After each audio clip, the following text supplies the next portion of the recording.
Some baseball fans organize visits to all the major league ballparks. Others make treks to their bucket list of prominent golf courses. I know a number of people who have attempted that one. Well, 1 week from today, on Tuesday, September 4th, you may hear about a guy from the land of Lincoln and a Chicago suburb who will attempt a cross-country trip in the spirit of Abraham Lincoln that he calls 50 Capitals in 50 Days, a patriotic pilgrimage. As you might have guessed, that patriot is me. And I'll be embarking on what I really call an historic journey, which will begin in Gettysburg, Pennsylvania, and conclude in Springfield, Illinois. With the exception of Alaska and Hawaii, all capitals will be traveled to by car, and appropriately in a Lincoln. And it's going to start in Harrisburg, Pennsylvania. The trip will have many references to and is largely inspired by the spirit of our 16th president, Abraham Lincoln.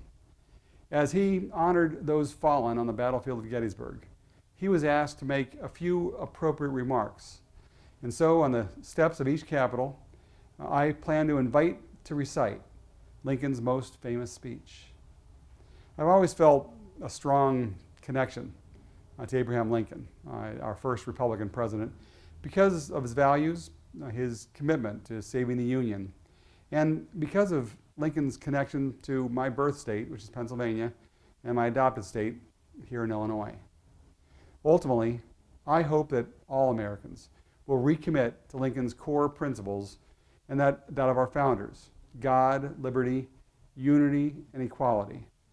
Those principles were prominent in the Gettysburg Address and throughout Lincoln's life. In times of trouble, we tend to go back to our roots. This is such a time. We need to reclaim Lincoln's core principles and have a new birth of freedom to help ensure that it long endures, just as Lincoln knew it. As a former Democrat and now a Republican, the trip I want you to know is not about party or politics. It's about principles and patriotism. And now is a time during this presidential election that we all focus, more importantly, on what it means to be an American.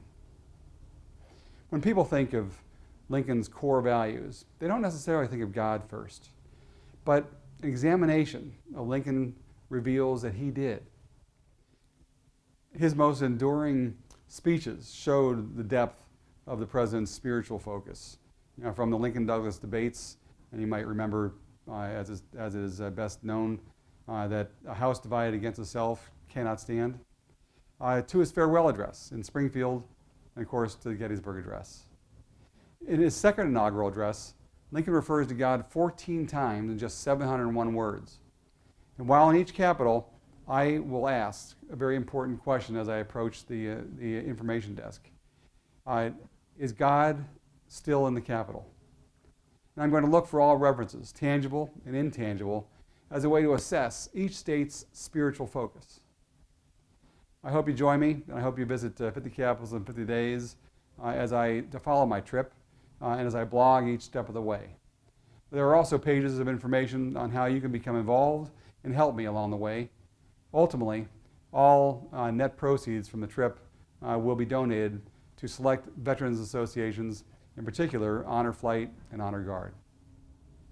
Thanks for listening to this message, and please get involved and promote Lincoln's principles, and may God bless you and God bless our wonderful United States of America.